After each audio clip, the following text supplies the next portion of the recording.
could never have picked it up from his mannerisms, or from his speech, or from his gestures, because he was gentlemanly, essentially. Cordial, nice, and very cordial. Thank you. I like Papa. Why try to find any other words? He was cordial. He was very, very cordial and nice guy. But not for like if you write into ubu nice bakhe and say ubu lo muntu has a crush, it would be what is called way in over your head.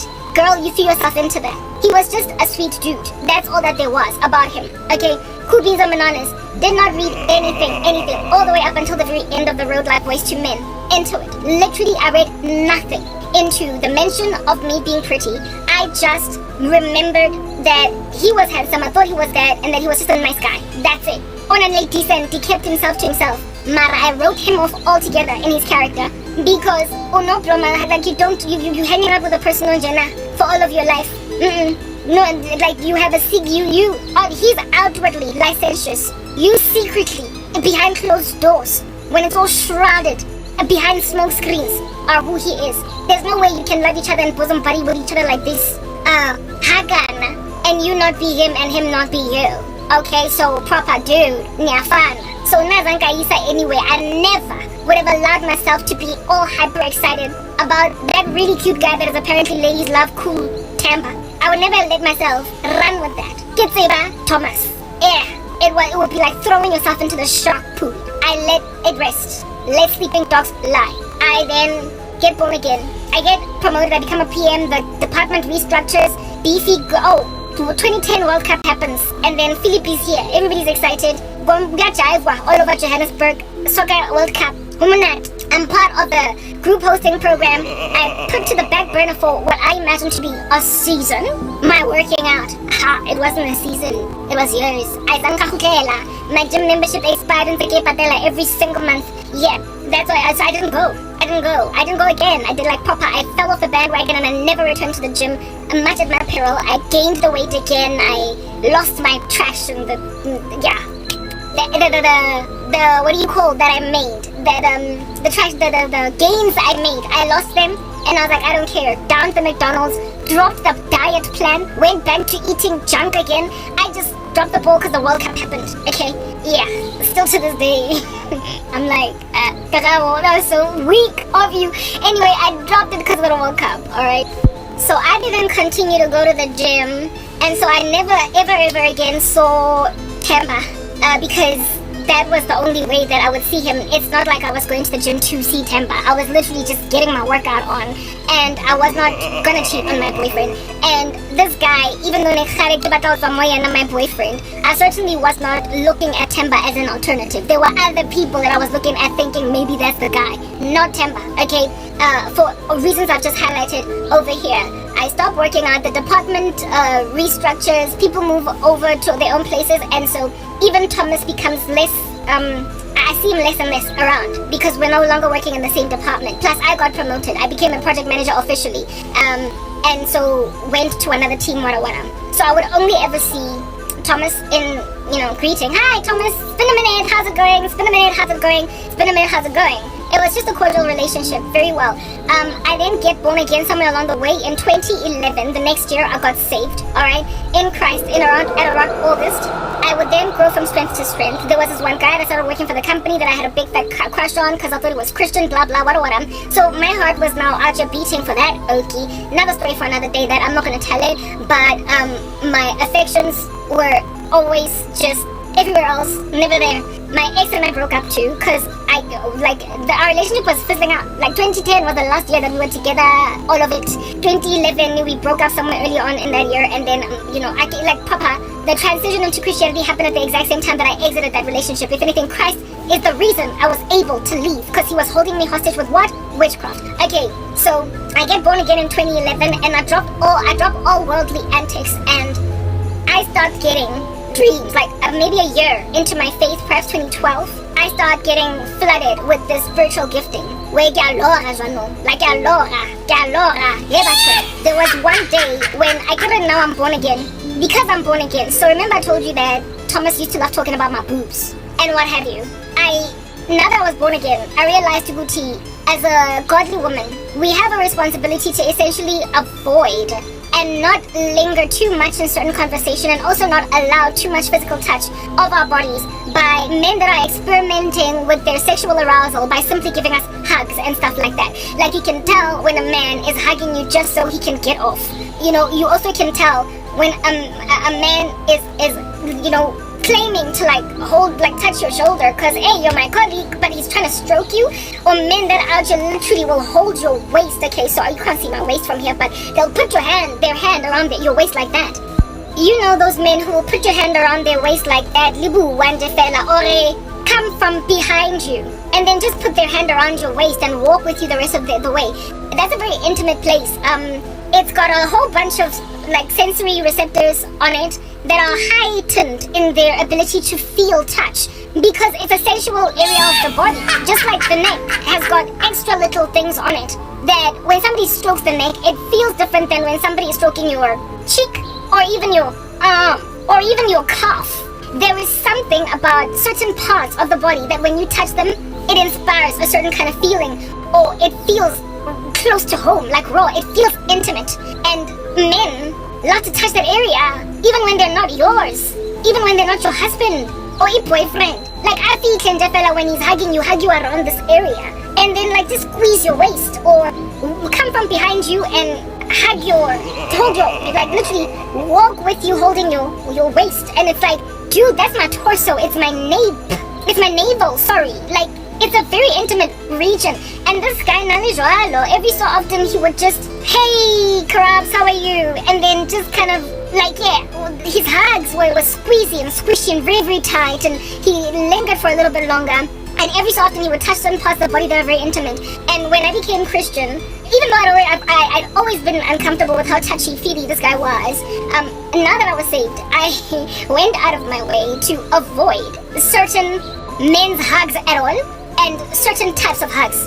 If I was hugging a guy, I'm not against hugging men. Like, yeah, there are women who are like, holy distance, do you if it afflicts your conscience, you know what I mean? But I'm all for hugging men, insofar as it's not licentious. There is something as a holy hug or even a holy kiss. Just keep nether regions away from each other. Try not to like have your torsos like just, you know, and lick thingy, like duration matters. Like duration absolutely matters.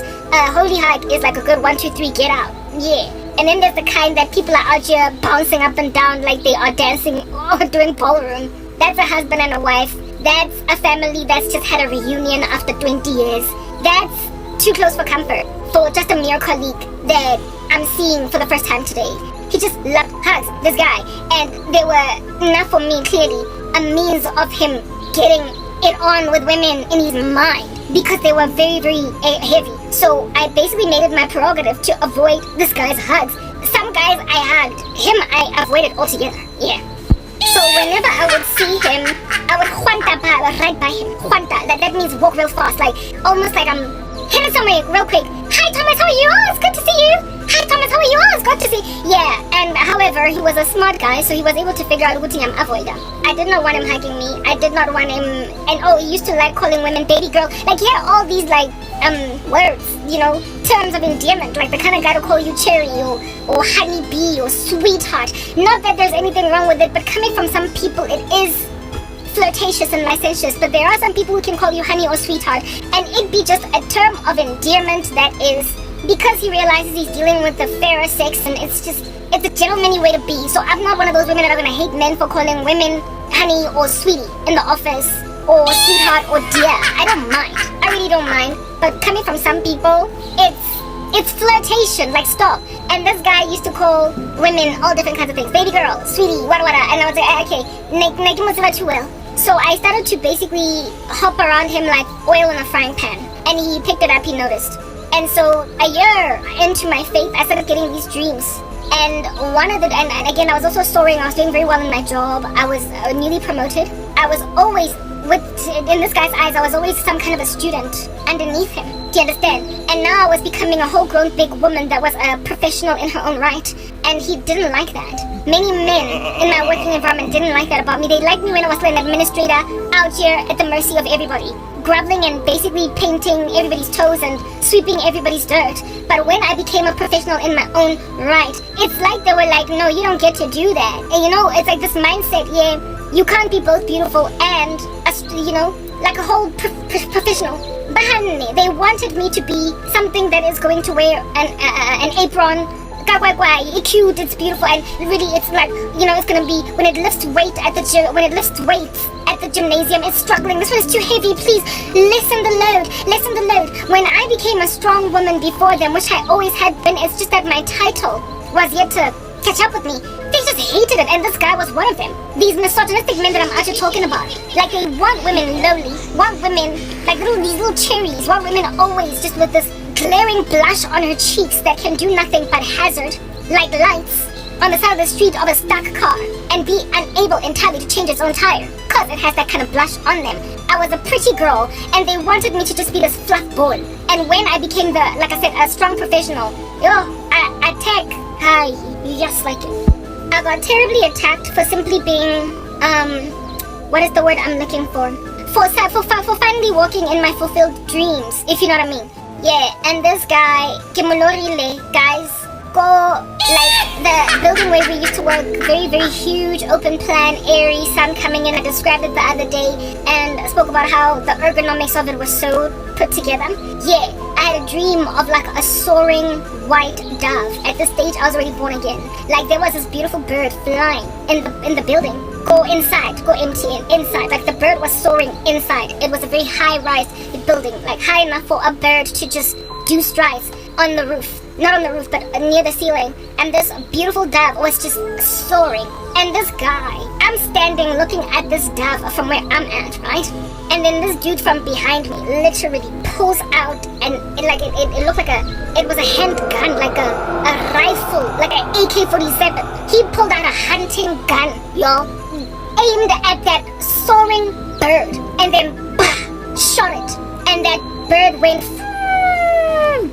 I saw it land on the floor. And when that happened in my dream, I looked at him and I was like, what have you done? What have you done?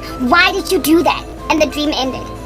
Guys, that was the first dream that I got about this guy. Do you understand? I would then go on right ahead to get another really horrific dream where I was in the parking lot and I was leaving. It was very dark in this parking lot. I was sorrowful. I was bereft.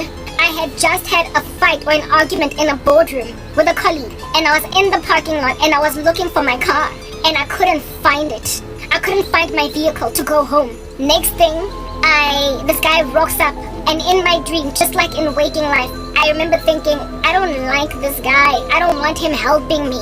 I don't want his assistance to find Motoyam. I'll do this by myself. But he kept on insisting. He was like, I'll help you. I'll help you. I'll help you find your car. I'll help you. In fact, there is no car. I will take you home.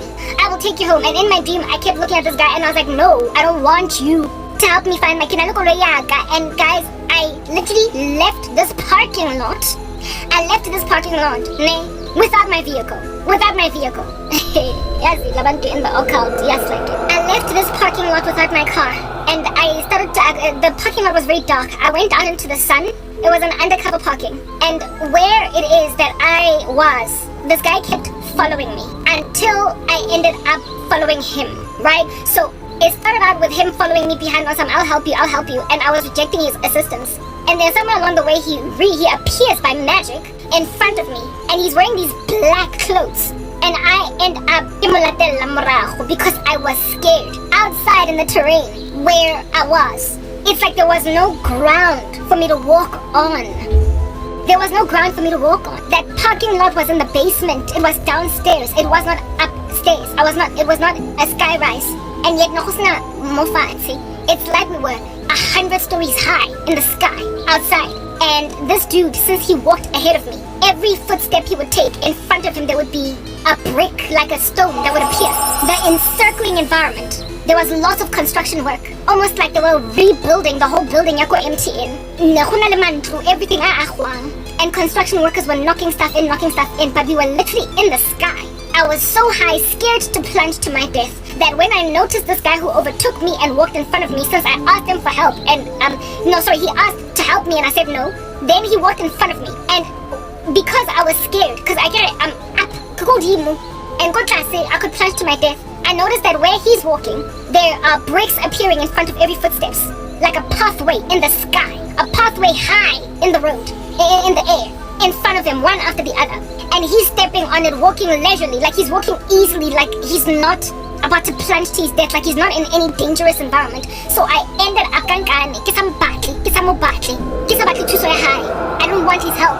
I ended up following him because of the fact that I had nowhere to walk where I would not fall to my death. I had nowhere to walk where I would not fall to my death. So basically, because he built a footpath in front of him, he built a path in front of him with magically appearing bricks in the air, I walked in the same direction as him. But somewhere along the way, literally in the middle of the air, I stopped and I was like, I don't want to follow this guy. And as I said that, I get it, he was walking acting like he's left me alone. I get it, he was walking acting like he'd left me alone on some at your own leisure. Suit yourself. He left me with the mindset, suit yourself. But then walked in front of me. He was hoping that I would follow him and be like, wait, I'll come, right? Yeah, that was the hope of this guy walking in front of me. I do just what he wants me to do initially, but then something stops me, and I would imagine it's the Holy Spirit. And I say to myself, I don't want to walk behind this guy. I am Funi. I've never liked him. I'm not going to follow him into whatever future he's going into, even though he's clearly got magical powers to make bricks appear from underneath his feet. I don't care. And as soon as I said that, lo and behold, you guys, I reappear again in the same boardroom where I was having a fight with my colleagues. And the cycle was being repeated. I was fighting with my colleagues again. One colleague rocked up fresh from maternity leave, a woman, of course, and it looked like she had just given birth. She was exhausted, gaunt on the face, and she was back at work because she was scared to lose her job. So she basically gave birth. It's like she was in the hospital yesterday, and then today she was at work, gaunt, exhausted from childbirth, and she was in the office trying to keep her job while I was there looking at her on some go home to be with your baby. And then there was a panel of dead people that I know, like people that have passed away that I know. One person in there in particular was my aunt, and they kept on deriding me. They were deriding me, and this meeting ended up becoming a disciplinary hearing against me to get me fired. Understand, this dream, I got it way before all the events that would happen that calamitized me, would happen that would cost me my career. It happened like a good year and a half before I would lose everything. And the dream starts with me fighting with my colleagues, fighting in a boardroom, trying to leave the office, can't find my car. Some male colleague tries to offer me help. I say no. He then becomes the only way to prosperity for me. I decide not to follow him. And because I decide not to follow him, I find myself back in the boardroom again with yet another woman that's out here at work one day after having a baby. And everybody in this room is deriding me. And then it ends up becoming a disciplinary hearing where I'm facing the loss of my job. That's how the dream ended. That dream, dear friends, was nuanced, okay? First and foremost, me fighting with my colleagues, that was evidence of the fact that there would be some kind of tumult, discord zone between me and people within a working environment. It would basically harass my career, okay? I would go in the parking lot and try and get in my own car. So essentially, that would be the tantamount of me getting in my vehicle and then charting the course of my destiny going forward. If at all I'm not happy here at work, I can always go somewhere else in the wilderness. I can always move to another company. I can always do something else if I have a strain in my relationships here at work. If I am unhappy here, I can always go somewhere else. Instead, I can't find my car in the parking lot. And then guess who pops out of the woodworks? Wakamuga, this colleague, this man. It was his witchcraft. He then is trying to offer me help. I reject his assistance. And because of rejecting his assistance, the search for my vehicle becomes a fruitless one, and I end up Kishapaga 2 series. I'm walking. I still reject his help. And then I find myself high in the sky, basically about to plunge to my death unless I take his help. I end up seasonally basically kissing his behind. And I follow him behind. But then something in me snaps out of it and says, I don't want this guy. And as soon as I make a decision that I'm not going to follow a magician to help me with my life, to move left and right, that guy, he was trying to get with me. But I didn't like him, and I knew that I didn't like him. Even in my dream, that's why Witchcraft Sisters is just a suggestion. How can that guy want to get with me? And there was some woman that was heavily pregnant with his child at the exact same time. That guy, by destroying my career. Because he figured that my strength is what would make it impossible for him to get with me. A man that initially didn't even like me, but then was made to look at me some kind of way. Because some colleague of his thought that I was the most beautiful woman in the department, and then his best friend kept on probably hammering him down about me on some, so is that chick single? What's going on? I'm single now, what's going on? Understand that best friend of his let me go, he moved on. Apparently, allegedly, he liked me, and I'll tell you why I say that. And he went on right ahead to meet another woman out there in the wilderness. That woman that he was engaged to her, and she passed away in a car accident driving his car. It was very tragic. It was all very heartbreaking to hear this news. At that stage, I already knew him, so I was really sad for him, right? But we weren't friends, so I couldn't call and say, look, I'm sorry about what happened. But he was obviously devastated. He had lost a woman that he wanted to marry. I lost yet more footage because I was out here what do you call this thing? I had to go and delete content again. Anyway, whatever. It's cool. I'll repeat. Yes, this guy was obviously devastated because he had lost somebody that he wanted to marry. Okay? But him wanting to get married, him getting engaged at all came as a surprise to me. Because this guy was nutty peasy as well. He was all over the show. And remember, I wrote this guy off based on birds of a feather flocking together, right? That's why I wrote him off. He had some woman that was heavily pregnant at the time that he was not even trying to marry, and we never knew anything about any of the women that he was with. All we knew is that he was busy all over the show with a whole bunch of women, right? And at all. And that's why I could never hook him up with any of my girls, because I didn't trust him. And also why I could never ever accommodate his boy, because I figured that they were birds of a feather that flocked together. This is the kind of man that would be dilly-dallying around, wasting time, and not making an honest woman out of any woman. So when I found out, unfortunately, when the girlfriend passed away, that he was engaged to her, that they were about to get married, when I found out then, because I found out that he was about to get married, or to propose marriage or whatever, because the woman died. And this guy was always talking about his friend. And so he came to work and said, oh snap, my boy lost his girl in a horrible accident. And I felt very sad for him because, I'd met him before and it was all sad. It was hard. I couldn't even begin to fathom what in the world he must have been going through, right? But the thing that dawned on me, however, was that he's not like his friend. The thing that dawned on me was that I wrote him off because I figured that birds of a feather flock together. There's no way that you can hang out with a man all in soul and not be like that yourself. I realized that they were not the same thing, but that one person was better than the other. And unfortunately, those are the relationships of the world. I should have known, however,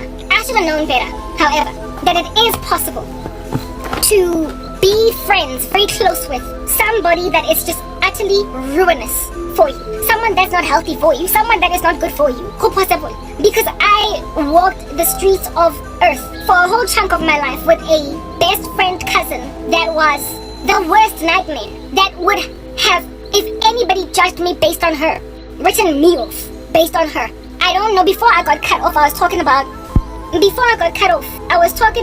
it is that and so I lost that footage, but so I'm repeating myself. I spoke about how it is that my cousin, the one that I was on the come up with, that basically absolutely decimated, shattered my entire future, right? Yeah, that cousin of mine, I don't know how many of my boyfriends that I had, even though they were not the best of men, were perpetually warning me about her. One guy, my first love ever, and the guy who took my virginity, was like, well, now you're gonna be sent down a rabbit hole like Alice by Cousin Yahao. She's not good for you. She is going to peer pressurize you until you lose yourself. I was like, I suga to this ex of mine because I loved my cousin. And then the next guy that I would date after that, and he was a prolific player, so he was not the best of human beings himself. But despite being a playing gaga, he was like, when cousin yako is oglasha, he was like, your cousin is going to throw you away. You are a much better woman than crash up schemes as a how. I used to hang out with her and her friend, her best friend. He was like, these chicks don't suit you. You are bigger than that. Naive Karabo. Carried on anyway, hanging out with her. She would later come to betray me. But basically, I learned that it is possible to hang out nomuntu ongakufanele, and unless people educate themselves about you, they will literally never ever know that you're different from them. They will never know. My boyfriend of 5 years, the last guy that I would be with any kind of level of seriousness, he was like, cousin like, I don't know how, like, as in she's going to lead you astray. She's like, you're not the same thing. Just because you're born in the same family does not mean that you are the same thing. We get that blood is thicker than water, mara basope. Literally, my ex-boyfriend wanted to think basope cousin. He told me to basop her. And when he said that this time around, I was like, yo, third time's a charm, baga. First boyfriend or first love. And then some other player dude that I dated, and now you. And he was not the only one to speak these things. It was also randomly, like, strangers in these streets who would meet me and then be like, I can't, like, you need to maybe reconsider hanging out with cousin yako. She's busy, man. And you're a lot more chill. And a lot of the things that you're doing them because you're literally capitulating to peer pressure under her. One of her own boyfriend, it wasn't a boyfriend, it was an ex-boyfriend. But one time we bumped into him at this cousin. We bumped into him at, like, remember it was a Serengeti or some nightclub go Marlboro go Pila Highway. Like cousin young Kapa, guys, at the club because she couldn't find me because I was out, like, in some corner. Disappeared making out with some city guy. And she left me even though she was my transport. Her boyfriend was my transport. Her boyfriend was our transport. We went there with like 2 cars. And this cousin of mine who was my BFF Bomba and a family left me go Tlabong in the wee hours of the morning with me having nowhere to go. If it was not for us at the beginning of the clubbing experience, I feet bumping into her ex-boyfriend, some dude that used to be a continuity presenter on KTV. If we did not bump into this guy, if into them, because they all went to the club together. Yeah, if we didn't bump into them and in the beginning be like, hi guys, what's up? And then all go in the club together, I would not have gone home because thank God, labo ex-boyfriend, the ex-boyfriend is they were still in the club. They didn't leave yet. And when I went out, popping my head out, this guy is like, Karabo, what are you doing here? Your cousin left, we said goodbye and everything. I was like, what, they left me? They left me? That was the grace of God, I kid you not. He was like, cousin Yako left you here. Yes, like it. Anyway, I ended up going home, go to this guy's house, and they partied all the way up until like 9-10. And then in the morning, a whole chunk of the guys, his boys, tried to sleep with me. Yes, like it was so freaking disturbing. The next day I felt like I had AIDS. Yeah. Never go that window, go. And this guy is like, he was, thank God for him. He was like, guys, leave her alone. And he looks at me and he's like, what do you have on your thing? Are you excreting an excess of pheromones or what? These guys, he locked me in Tamoya High. But his boys literally tried to knock down the door. They're such beasts. Anyway, whatever. I slept 2 hours, go proti, where this guy used to stay. And in the morning, I combi taxi and I went home. Well, it was already morning, but more morning. I combi taxi and went home. But before Kyahai, when we were still sitting go so fame, because they decided to extend the party until 9-10. Like when I left this into the Bajaiba, those boys, he chatted with me and was like, I get that your cousin is my ex, but she doesn't deserve you. You don't deserve her. You don't deserve this. You're a student. You're studying. You're at Wits. It was my first year. He was like, you're studying. You're at Wits. You're serious about life. What would have happened yesterday if we weren't there? If Neresite, you would still be Serengeti. You might have even been taken home by someone that might have raped you. Look at what all of these baboons are trying to do. They're trying to scratch at you because and they're trying to take advantage of you. Your cousin left you only in that state at the mercy of all these guys. Like, she literally, you did like, this is simple. You need to start making different decisions. Hey, Kimo Karabo is being lectured by a YoTV or is it a KTV present? Yeah, you would think, who's the kid now? Well, I mean, he was at that stage, like, we were all kids. He was 1 year older than us. He was already 20, but he was still on KTV though. Anyway, whatever. Yeah, no, this guy was yet another dude, but it was not so much my boyfriend this time around, but one of her exes. Aja told me, and well, I was right. So I told you briefly that story to get to this point. It is possible for 2 people to be tight as thick as thieves, bosom buddies, waiting bomba, and one be heavenly while the other be hellish, and absent of people making observations, very close and careful ones at that, with magnifying glasses, looking paraphernalia and microscopes to gauge the difference between the two. Literally, you will be awarded the character of Ravishiena. You will be birds of a feather. You will be made to flock in the same sea of worthlessness. Lebon. As a result of this guy hanging out with a man that was similar to my cousin, basically the worthless character that Archie is hanging out with a gem. Mina, personally, I wrote him off. I was like, yes, you guys understand this. Throughout my relationship with my ex, for the last 4 years of our 5-year relationship, I was like a periscope in a submarine, out there looking left and right, cause me, I knew I wanted to leave. If the right guy came along, Mengizo Mushia, the ex-boyfriend for that guy. It was something that I knew. It's the reason why I allowed myself to have a big fat chunky crush on some dude at Wits while I was dating my boyfriend. It's the reason why I allowed myself to have a big fat chunky crush on some dude at MTN while I was dating my boyfriend. I was always looking out for something else. Bring back lost love, I hold her hostage. Unasa pulling his weight. So essentially what I'm getting at is that Chomeleya, that guy from work, Utemba, if I had any different kind of opinion about him, if I did not think that he was the scum of the earth just like Thomas, I would have opened myself up to the prospect of being with him. But I shut him out. Like, I literally shut him out based on who he was hanging out with. That's a man that's locked in. But I'm gonna explain to you how locked in he was, that guy, as we continue to conclude this particular conversation. Okay, I was locked in under my ex-boyfriend. I was also locked in under my cousin because I was in the world. I was lost. Remember locked-in syndrome? I suffer from locked-in syndrome. My ex-boyfriend, but my cousin betrayed me. My cousin betrayed me when we were still kids. When I was only like 20. I mean, that's adult but kitty, right? I was 20 years old. She betrayed me. She showed me that she made no sense and only rubbish. And after I recovered my life and that betrayal came and went because she had no more muscle to flex above me, Namtata back. And I was back again to hanging out with that same nonsense. However, my guard was slightly up though, even though she was still maintained in my life. You know what I say? Fool me once, shame on you. Fool me twice, shame on me. With my cousin, it was shame on me. She fooled me once, it was shame on her. She fooled me twice, it then became shame on me. Because look at my life today. I accommodated someone that already God showed me, worry, get out, or but I didn't get out. And indeed, I ended up getting what? Broken, devastated. I was suffering from locked-in syndrome. People who suffer from locked-in syndrome get fooled once, and it's shame on them.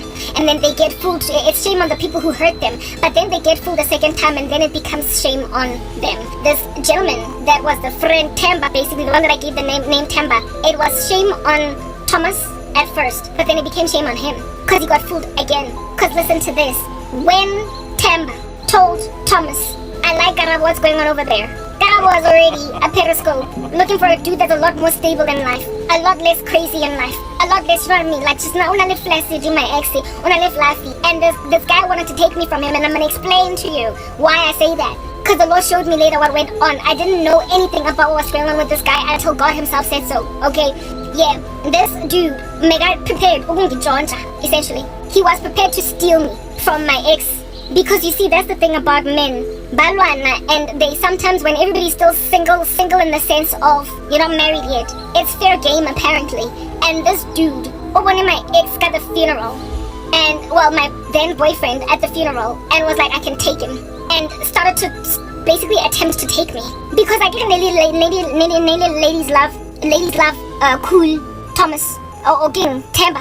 He was LL Cool T. So he told himself when he saw my ex-boyfriend, who was a pipsqueak in comparison to him. That guy was a giant alpha male. He basically told himself, I can take him. I'm gonna wrestle that man in a cockpit and I'm gonna get Karabo. He tried to, but wafloba somewhere along the way because of fool me once, shame on me. Fool me twice, shame on you. Sorry. Fool me once, shame on you. Fool me twice, shame on me. He was fooled by his friend.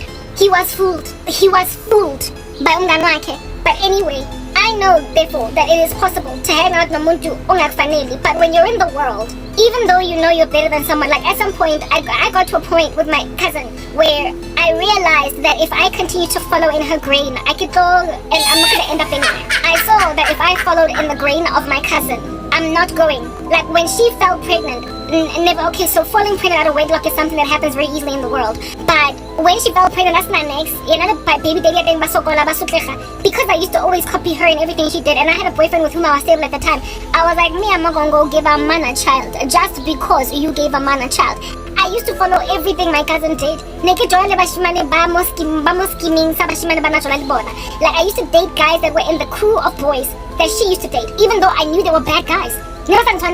She was all over the show, liking guys, party, and whatnot. But I was an academic. There was a certain kind of niche of a man or guy, dude on the come up that would have made a lot more sense for me. Academic dudes that also were in the library. Academics dudes that are out here also studying at this university. Guys on campus. I could have dated people literally when I was a student at Wits. But I kept on dating these hood rats because that's who my cousin was always with. That's who she was always with. So I was like, none of my boyfriends ever suited me, including Yana when I was 5 years. He came highly recommended through her. I never ever was with a guy with whom I could relate on similar dreams. I was better off dating dudes on university campus than the ones I ended up with. Because or the kinds of guys she used to date. But there comes a time when you get older or when you mature, when you wake up and you snap out of the crazy that you're in. When you realize that, look, I love my friend. I love Umganwam, I love my cousin, but the Mudlorna is going to lead me astray. So the warnings, the admonitions of my ex-boyfriends, they finally dawned on me. Such that the final admonition of the last boyfriend that I had it caught. When he was like, the cousin Yakuzoglasa, even though in and of himself he didn't make sense for me, I finally realized Wuti, 3 guys, 4, including one of her ex-boyfriends, cannot tell me the same thing about this woman, and I take it seriously, coupled with my own observations of Tabari. Her life decisions go nowhere. Blah blah blah, all that jazz on Monday. She kept on quitting jobs because she was scared that she's gonna get fired. So before she got fired, she would resign. Because Unadula Ali absent. Yeah. When I saw this, and I was a student, I was also working. I was basically ambitious, gunning for my own life, right? My own dreams and what have you. When I made an observation of how carelessly my cousin was living and how this was literally destroying her future, and when she made the decision to have that baby, now as I guess I will still jam with her. I will still party with her. I will still basically be seen around everywhere in public society with her. But when it comes to making life decisions, when it comes to making decisions concerning love, when it comes to making decisions concerning family and future, like degree, like basically like work, I could throw babalas on a Monday morning at work. I'm not doing it. I basically restrained how much she can make me swing on a chandelier like Sia. I restricted it. I made a decision I'm gonna look out for my future. Somewhere along the way. There comes a time when you're dating an irresponsible all over the show Sanyang that you are following around for the meanwhile. They're above you. They're beefier than you, so you look up to them, you really love them, you adore them. You've been friends since you were 2 or whatever. But there comes a time when you realize that Lamondulona, with whom I've been friends since I was only 2 years old, is irresponsible. You still love them, you still hang out with them, you still chill with them, but you decide that you're not going to do what they do. So it's no more are you going to peer pressurize me. It happens even with worldly people. I was worldly, and I made a decision to divorce myself from the decisions of my cousin, but not so much from my cousin. But you see, worldly folk, it's not enough to merely divorce yourself from not making the same decisions as them because you notice that they are on a downward spiral. You can make decisions to not be a better man or be a better woman, but because it is when you make better decisions for yourself and don't follow in the same grain of irresponsibility that they're in, that they then decide to manipulate you spiritually. And so with my cousin, it was fool me once, shame on her. Fool me twice, shame on me.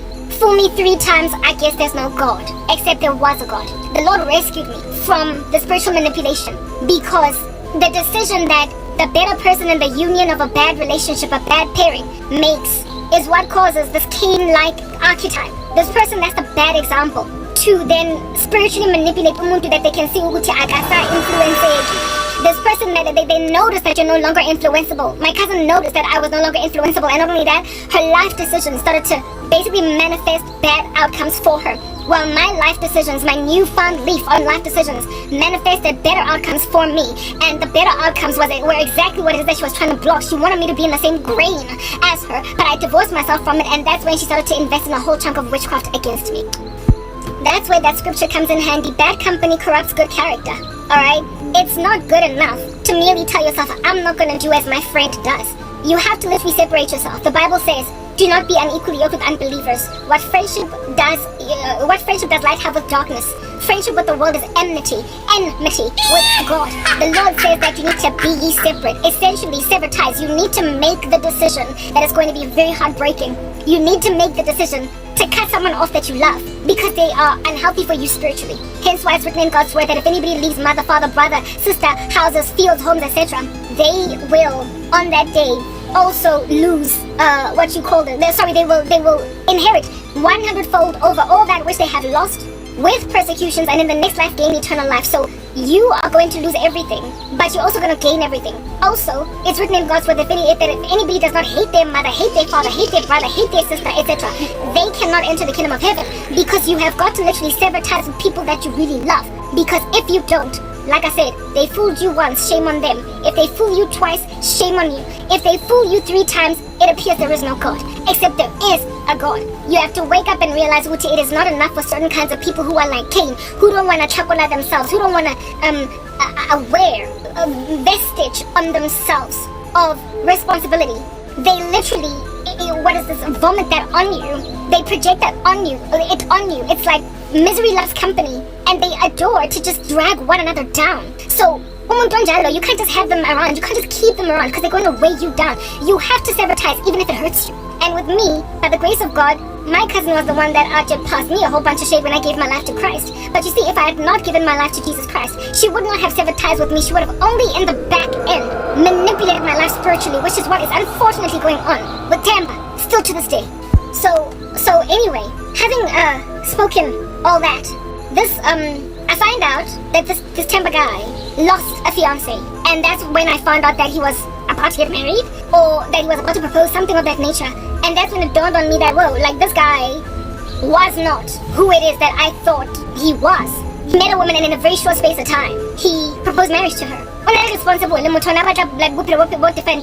chances are, he was in the beginning of his life just doing whatever his boy was doing, and the two of them were swaying left and right as on a hammock. But then, just like me, snapped out of it, realized, I love my boy, we'll always hang out. But me, I want stability. Me, I want a wife. Me, I want a life. Thickness. I want girth. I want meaning in life. So I'll keep my boy around. I'm not gonna walk away, but I'm gonna do life responsibly. This guy hated responsibility. He wanted, just like my cousin, to be the one that's running the show, calling the shots. Here it is that this man, makes a decision to go and shoot a dove that is flying dead in a dream. The dream that I got with the dove was the Lord showing me that this guy saw you soaring in your career, and then took out a big fat chunky machine gun and brought you down. The bird in my dream was me. Hence I looked at him and I was like, what are you doing? Why did you do that? And he just ignored me after shooting it down. Only for me, a couple of weeks down the line from that dove dream, me getting a dream where it is that I'm literally in a fight with colleagues, get in the parking lot, can't find my car, it's all dark. He comes out, he offers me a ride, an assistance. I say no, I don't want help, especially not from you. He is like, fine, suit yourself. I end up having to follow him anyway because I'm put on dangerous turf. The moment I try to do my own thing, when I decide then that I'm not going to continue to follow him, I find myself right back at square one, fighting with colleagues, and this time around it results in a disciplinary hearing that would cost me my job, and that's how the dream ends. This man wanted to enter my life, infiltrated so proper. If his boy at some point was like, Karabo, please talk to Karabo for me. He then made a decision, Wuti, I'm going to take her. And one day I'm going to rock up, boy, and say, Karabo together. Over and over and over again. Is Karabo still single? Is she still with that guy?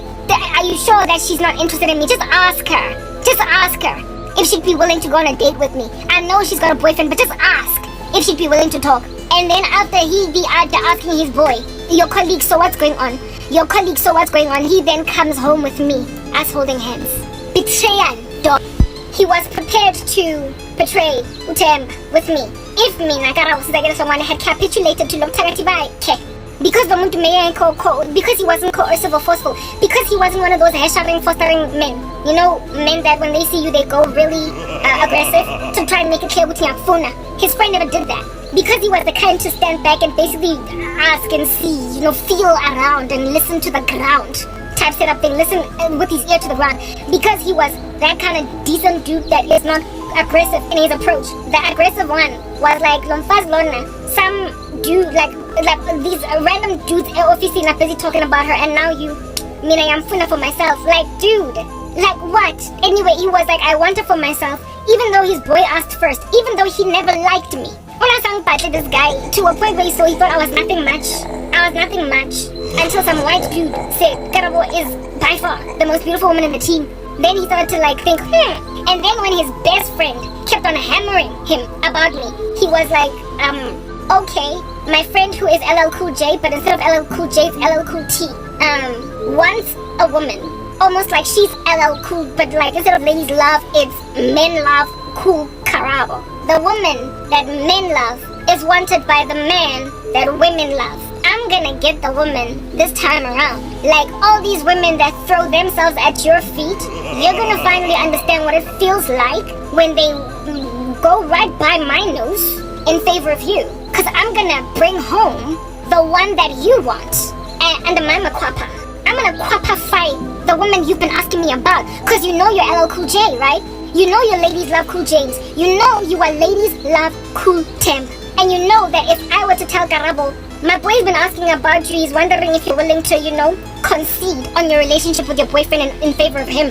He knows that granted that LL Cool J was as cool as he was, or LL Cool T was as cool as he was, that I might have glitched and twitched. I might have been like, whoa, interesting. Cool J likes me because he was really good looking. But really, all that LL Cool T had going for himself, as at that date, seeing as I didn't know his true character, was his looks. I don't know if I would have considered based on his looks, but I do know that I was a periscope in my relationship with my ex-boyfriend. I certainly wanted out. And so LL Cool T would have been a big fat chunky threat to my ex, too. LL Cool T would have been a risk to my threat, too. So here it is that LL Cool T and ML Cool K. Men love Cool Karabo. LL Cool T and ML Cool K, both respectively, were held hostage by people using spells. We were both in, what do you call that thing? That syndrome that I spoke about, locked in. We were in a locked in syndrome. I couldn't move and be where I wanted to be. And neither could LL Cool T move and be where he wanted to be. Because we were locked in by occult practitioners. Men in the world, civilians, men and women in the world are civilians. They're not soldiers.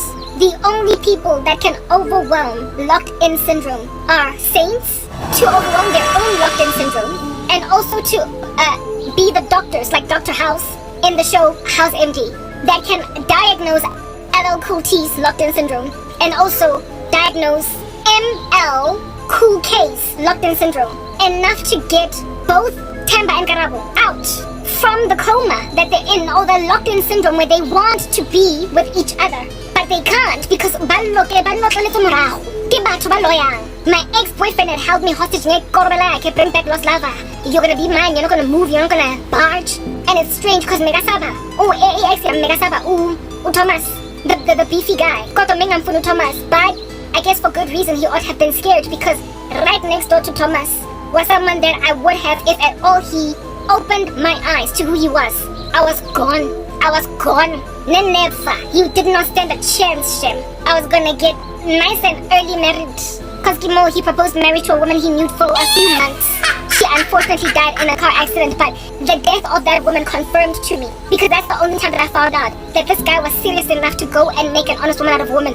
As soon as he fell in love, he literally proposed marriage within a year. They were together for mere months, and the unfortunate accident happened. So, long story short, I'm trying to help you understand, Uguti, as civilians, y'all need to uncivilian yourselves and make yourselves soldiers, otherwise but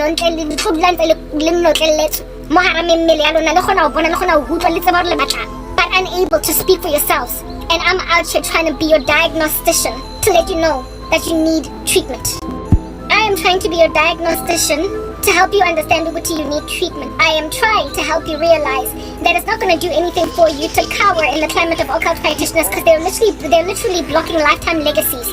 They're blocking men and women from meeting, falling in love, and getting married, having children, and building legacies. They're blocking people from establishing their own life courses, charting the course of their own lives, that they might go out there and do what they want to do. This dude literally Like the dream that I had, unblocked from seeing any other option out of the rut I was in other than through him. Hegelian dialectic. Devastate an ecosystem so you can rock up and rescue the day. It starts with a fight in the office, it ends with a disciplinary hearing. And in the middle, the only help I get is from Thomas. Yeah, locked in syndrome. Do you understand? Absent of you divorcing yourself from certain people, you will never breathe as a person. And secondly, absent of you coming to Christ, you will never be freed from locked in syndrome. Witches will perpetually make decisions on your behalf. They will take your wives. They will take your husbands. They will take your careers, your businesses, everything you can do. That even though you are not evil to the extreme of that kind of manipulation, you are still nonetheless lost and hellbound. And so because you're lost and hellbound, it's easy for them It's easy for them to block your marriages. This dude was prepared to come and beg equipment like the same way he used to play with all these women, and he wanted to come and flail me in front of his boy. Also, I'm really getting all the women. Well, this time around I got one that you want. It's like Nabata Munta's queen chikana. He was never even going to love me. He wanted to flail me in front of his boy and say, the woman you've been speaking to me about for months. And this guy was here too. Oh, was I gonna end up singing Beyonce? He's always laughing and flirting with me, and you act like you don't even care. As a matter of fact, you've been real distant lately, acting like I'm not even there. He says that you don't deserve a girl like me. I'm starting to think that he's right. Baby, if you let him take me from you, I guess I'll finally see. If you let him take me from you, you never wanted me. You let this happen and it proves that your love was never true. If you let him take me from you, baby, if you let him take me from you. Why isn't that when we go out together as with one crew? I try to kiss you or dance or whatever, and your homeboy's more interested than you. He pays more attention to me than you lately. I'm tempted to pay attention to him too. Baby, I guess I'll finally see. Boy, when I try to show some affection to you, you act like you've got better things to do. When you want some loving, that's when you're cool. Well, baby boy, I'm not a fool. Whoa, I guess I'll finally see. Ooh, you never wanted me. No. How could you let him take your woman, baby? You better, if you let him take me from you, I guess I'll finally see. No, you never wanted me. You let me go. If you let him take me from you, if you let him take me from you. Locked in syndrome, proper. I would have been this guy's girlfriend, and his boy would have been perpetually looking at the Karabo, and yet you treat her like nonsense. Next thing, if at all I'm out here flirting with a dude, like playing musical chairs between friends, what happens to the woman? You get called a whore. Uzobizwa, a harlot, because you dated friends. But he wanted you first, and his boy decided to put as in this is a game, a hunting game, and I'm going to pounce on her. It happened to me twice. He's always laughing and flirting with me, except I never capitulated to the guy giving me more attention. Some dude that I had massive feelings for in primary school. Later on I would come to learn that he was the friend of my ex. He wanted me and then became really bitter later on because my ex-boyfriend got to me first. And now this dude wanted to create a similar scenario where I'm dating the absolute wrong guy in a crew of friends. And his boy is paying more attention to me than you lately. I'm tempted to pay attention to him too. And baby, I guess I'll finally see. But the thing is, this dude nigga, I had no feelings for him. So he wanted to inspire them in me.